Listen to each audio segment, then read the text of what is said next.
Olá, meus caros amigos, aqui é o professor Macir Cabral para darmos sequência à nossa aula de História do Território, tocantinense, do Estado do Tocantins. Muito bem, no bloco passado nós estamos falando aqui então do surgimento desse território, da ocupação desse território tocantinense, com a atividade mineradora do século XVIII. E hoje daremos sequência aí, nesse tópico, abordando a atividade mineradora aqui desenvolvida, os impostos, como é que se desenrolou aí essa atividade e o seu declínio, as consequências do declínio dessa produção aurífera para o território tocantinense, ok? Então, vem comigo, olha só, a exploração do ouro nos arraiais do norte é o que vai orientar, então, esse nosso bloco. Bom, meus caros, a mineração desenvolvida no território tocantinense foi a chamada mineração de cascalho. Vamos entender aqui. Então, tínhamos duas formas de explorar esse ouro. A chamada mineração de cascalho e a mineração de morro. Essa mineração de cascalho foi a que realmente predominou. Aquela em que o ouro extraído era extraído ali, revolvendo ali o leito dos rios, o leito dos córregos auríferos. Certo? Essa então é a chamada mineração de cascalho, em que o ouro explorado era o ouro de aluvião, o ouro aluvial. Muito bem. A outra forma de se explorar esse ouro era a chamada mineração de morro. Essa mineração de morro, ela exigia um número maior de trabalhadores, e as experiências feitas nesse território, as tentativas, mostraram-se infrutíferas, que consistia em que ou o talho aberto, você abrir mesmo o talho ali na rocha, ou a chamada mineração de mina, aquela escavação mesmo na rocha abrindo uma mina. Essa atividade mineradora, ela não se mostrou rentável no território, algumas tentativas que foram feitas logo foram abandonadas devido a isso. Exigia um grande número de trabalhadores, porém os resultados inicialmente obtidos foram pífios, de forma tal que quando falarmos em mineração, nos arraiais do norte, no que é hoje o estado de Tocantins, nós vamos lembrar sempre da mineração do ouro de aluvião, a mineração de cascalho, revolvendo ali o leito dos rios, o leito dos córregos auríferos e separando ali do cascalho esse ouro. É uma técnica bastante rudimentar de se garimpar, de se extrair esse ouro. Muito bem, esse território das minas, ele era dividido em datas. Então vamos entender, olha só. Lembra no bloco passado que eu falei para você a respeito da questão do chefe da expedição? Então o chefe da expedição, daquele que encontrava o ouro, ele era investido ali da função de superintendente de Minas. Então era criada a intendência de Minas, certo? E tinha a figura do superintendente, que era a quem competia, tinha a atribuição de organizar toda essa produção aurífera. Então vamos lá, aquele que encontrava essa região, ele ia dividir esse território nas chamadas datas. O que eram essas datas? As datas eram faixas de terra ao longo do leito desses córregos, desses veios auríferos, com 30 braças, a braça ia a medida de 2,20 metros. Então você tinha aí essas áreas, essas datas, divididas por esse superintendente de Minas, esse que era o responsável por organizar essa produção. E como era estipulado lá no contrato, já no regimento, o documento que orientava essa expedição, cabia àquele que encontrava a primazia no direito de explorar essa riqueza. Então, claro, ele ia dividir as datas, ia separar as datas que ele iria explorar, uma parte dessas datas pertencia à coroa e o restante era entregue a mineradores que tivessem no mínimo 12 escravos para iniciar essa exploração. Então vejam só, então primeiro ponto, não é que essa região toda pertencia, era direito de explorar todo o ouro ali daquele desbravador que encontrou. Ele ia separar as datas em que ele tinha condições efetivas de explorá-las. Uma parte pertencia à coroa, só que a coroa não ia lá, ela mesma, mandar funcionários da Fazenda Real, da coroa, para que pudesse explorar esse ouro. Então ela leiloava e entregava a terceiros a exploração dessas datas que lhe pertencia. E, por outro lado, o restante dessas datas entregue a mineradores que tivessem no mínimo 12 escravos, demonstra o quê? Demonstra que essa atividade ela não era para qualquer um. Você ter nesse contexto já 12 escravos para iniciar a exploração de uma data já era um investimento muito alto, tendo em vista que a mão de obra utilizada era a mão de obra de seres humanos escravizados, trazidos de África para cá, para o trabalho nas minas. E eles chegavam, né, ao interior do continente a um preço muito alto. Então não era qualquer pessoa que tinha condições de adquirir escravos para trabalhar nessa exploração aurífera, né? Já que o custo então era muito alto. Mas por essas regiões também se aventuravam os chamados faiscadores. Quem eram os faiscadores? Eram homens livres, certo? Mas que não tinham recursos, não tinham posse para comprar escravos. E então eles tinham que fazer o quê? Eles se aventuravam nessas regiões, revirando as datas já abandonadas pelos grandes mineradores, né? E ali tentando ainda encontrar algum ouro, algo que tivesse sido deixado para trás, né, após a saída dos grandes mineradores ali daquela região. Então esses eram os faiscadores, né? Eles eram homens livres, eles não eram escravos, mas também não eram senhores de escravos, não tinham escravos, condições de adquirir escravos para esse trabalho nas minas, mas se aventuravam por ali tentando encontrar ainda algum ouro, né, restante das datas já reviradas pelos grandes mineradores. Muito bem, quanto à mão de obra, que foi largamente utilizada foi a mão de obra escrava, né, seres humanos africanos escravizados nesse interior do continente para a exploração aurífera. A utilização da mão de obra escrava africana no Brasil não era novidade. A economia açucareira no Nordeste, né, ela já utilizava largamente essa mão de obra escrava africana e com a corrida do ouro, né, no século XVIII, essa mão de obra também será empregada aqui na parte central do Brasil, tanto nas minas, no Centro-Sul, né, nas Minas Gerais, nas minas de Cuiabá e nas minas, então, daquela que viria a ser a capitania de Goiás e, mais tarde, o território de Goiás e Tocantins, né? Então, também foi largamente utilizado o trabalho escravo nessas regiões mineradoras. E aí tem um ponto interessante em relação à mão de obra. No bloco passado, nós falamos aqui sobre a questão indígena, né? Havia, pelo regimento, documento que orientava a expedição exploratória, a necessidade de estabelecer uma política de paz e respeito para com os índios. Muito bem, buscando aculturá-los, né, para que assim pudessem utilizá-los como mão de obra de acordo com os interesses da Fazenda Real. Muito bem, só que quando nós falamos da mineração, dessa atividade mineradora, quando se encontra ouro, há uma urgência muito grande em extrair esse ouro do território. Daí não há espaço, né, não há tempo para fazer esse trabalho de aproximação, de aculturação. E com isso nós podemos dizer que essa atividade mineradora, o choque, o conflito, né, o contato entre esses mineradores e essa população indígena, nós podemos dizer que é um contato aí, né, de mútuo extermínio, uma relação de mútuo extermínio. Dada a urgência da atividade mineradora, onde se encontra ouro, há uma pressa muito grande em iniciar, em extrair dali essa riqueza. Então não dava tempo de fazer esse processo de aproximação, de aculturação. Por isso que eu destaco aqui para vocês que a relação entre os mineradores e os indígenas era uma relação de mútuo extermínio. Bom, por que mútuo extermínio?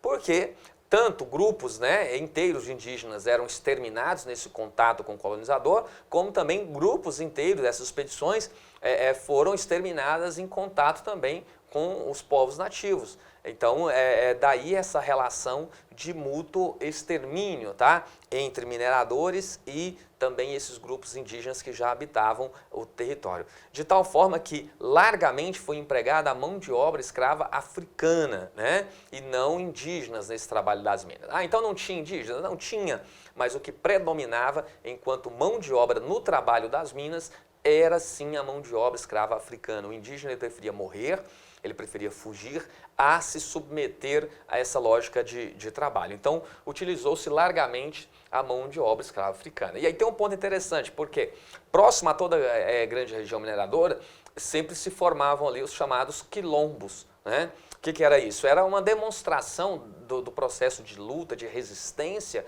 desse africano, né, a esse processo de escravização. Então ele não aceitava pacificamente isso daí, se rebelava, fugia. Em alguns casos eles conseguiam fugir, se agrupavam nas regiões, né, mais de difícil acesso, de forma tal que facilitasse a defesa desse grupo e dali então se formava o que nós conhecemos hoje como os quilombos, né? Então próximo a toda a grande região mineradora você tinha também ali uma comunidade dessa, um grupo desse, que se organizava em torno de um sistema ali de autodefesa. E algumas dessas comunidades aí são remanescentes, né, até os dias de hoje, ok? Então representa esse processo de luta, né, desses seres humanos escravizados aqui desde o século XVIII para a exploração aurífera. Bom, e os impostos que incidiam sobre essa atividade mineradora? Ó, aqui eu quero destacar com vocês que nós tivemos aqui a cobrança, né, de impostos que incidiam sobre a atividade mineradora, que eram impostos cobrados diretamente pela coroa.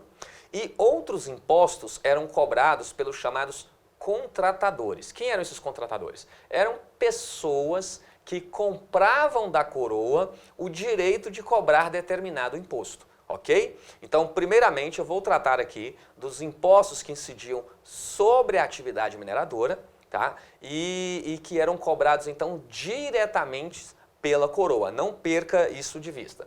Bom, o imposto que incidia sobre a atividade mineradora, inicialmente, era o quinto, tá? O quinto.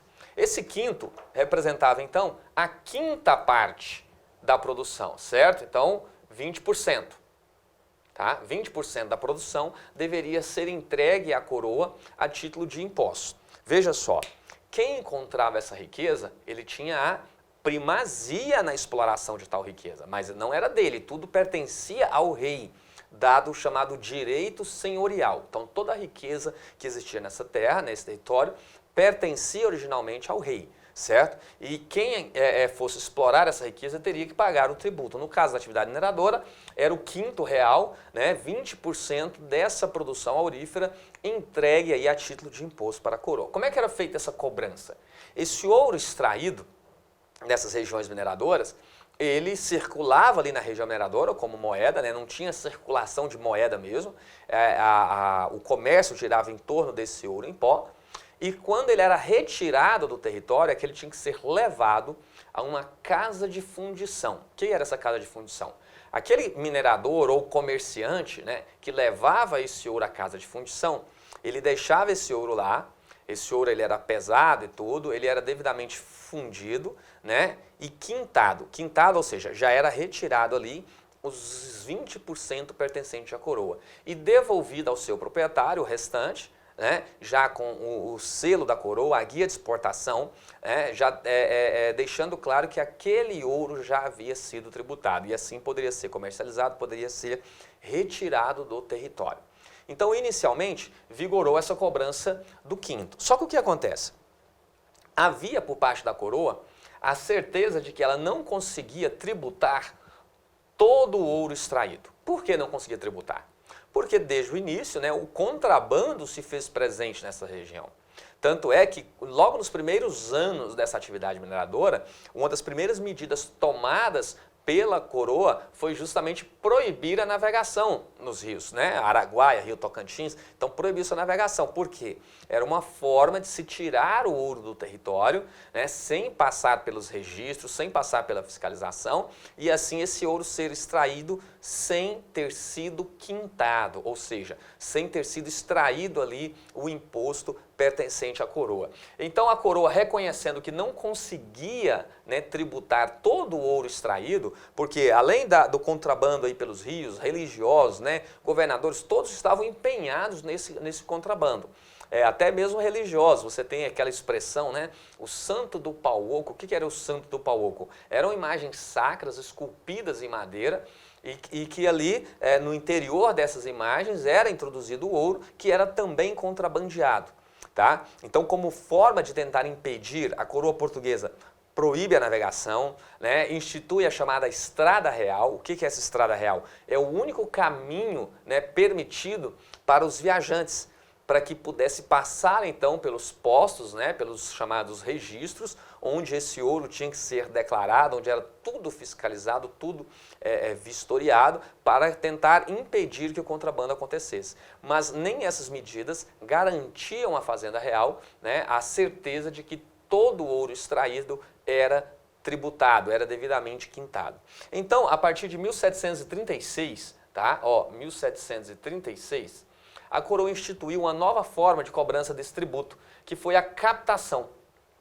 O que mudou aqui? Ao invés de se pagar 20%, né, o quinto, sobre a produção aurífera, a coroa instituiu que o imposto deveria ser pago pelo número de escravos, pelo número de trabalhadores nas minas. Tá? E aí foi um problema muito grande. Primeiro, não, na verdade, vários problemas, né? Muito grandes. Por quê? Para os arraiais do norte, para os arraiais do hoje estado aqui do Tocantins, né, você teve inicialmente a coroa estipulando uma taxa de captação muito maior do que para os arraiais do sul, sob o argumento de que esses arraiais do norte eram muito mais rentáveis, né? Essas minas aqui então eram muito mais rentáveis que os do sul. Aqui provocou um grande levante dos mineradores que não aceitaram, né, essa tributação diferente em relação aos arraiais do sul e se rebelaram então contra esse governo e exigiram que fosse feito aí de forma igual para todos, né? E a coroa acabou tendo então que retroceder da sua decisão, né, e aceitou estipular aí um valor que fosse comum a todos. Então, para alguns inclusive já aponta aqui, né, o primeiro ato de rebeldia do norte em relação ao sul, né, aqui em 1736, quando os mineradores se levantam quanto à cobrança diferenciada da captação. Essa cobrança da captação, ela vigorou, né, de 1736 aí, até por volta de 1750, tá? 1750, 1751. Foi onde vigorou a cobrança dessa captação. A coroa reconheceu que essa não era a melhor forma de se tributar, ela acabava desencorajando alguns mineradores a buscarem novas minas, novos empreendimentos. Por quê? Uma parte desse imposto ele já tinha que ser pago antes mesmo do início ali dessa exploração. Então, o minerador que antes pagava pelo que havia produzido, agora com a captação não, ele já tinha que fazer um desembolso, pagar uma parte desse imposto para iniciar a exploração de uma nova data ou de novas datas, que ele não sabia ainda, né, todo o potencial, se realmente poderiam ser datas rentáveis ao ponto de cobrir todos os custos, né, de mão de obra, de alimentação e impostos a serem pagos aí para a coroa. E isso acabou então desestimulando alguns mineradores. Reconhecendo isso, a coroa então, né, volta à cobrança do quinto e é criada então nesse território duas casas de fundição. Uma para atender os arraiais do sul, né, do que é hoje o estado de Goiás, e outra para atender os arraiais do norte, né, do que é hoje aí a boa parte do estado do Tocantins. Então, em 1752, nós tivemos aí a implantação da casa de fundição em Vila Boa, tá? E para atender os arraiais do norte, em 1754, a implantação da casa de fundição em São Félix, né, que anos mais tarde foi transferida para Cavalcante. Muito bem, então como é que funcionava, né, essa casa de fundição? O ouro extraído desse território, esse território então nesse momento aqui, mais precisamente em 1749, tá? Em 1749, acontece um pouco antes, em 44, mas efetivamente em 1749, o território então da chamada Minas dos Goiáses, que originalmente pertencia à capitania de São Paulo, foi desmembrado, deu origem então à chamada Capitania de Goiás, certo? Então a Capitania de Goiás surge aí, tá ok? Ainda não há que se falar em território tocantinense, né? O que se fala aqui é os arraiais do norte, certo? Mas ainda não temos o território tocantinense. Esse é criado então a Capitania de Goiás e você tem então os arraiais do sul e do norte. Para atender os arraiais do norte foi implantada a Casa de Fundição em 1754. Então o que acontecia?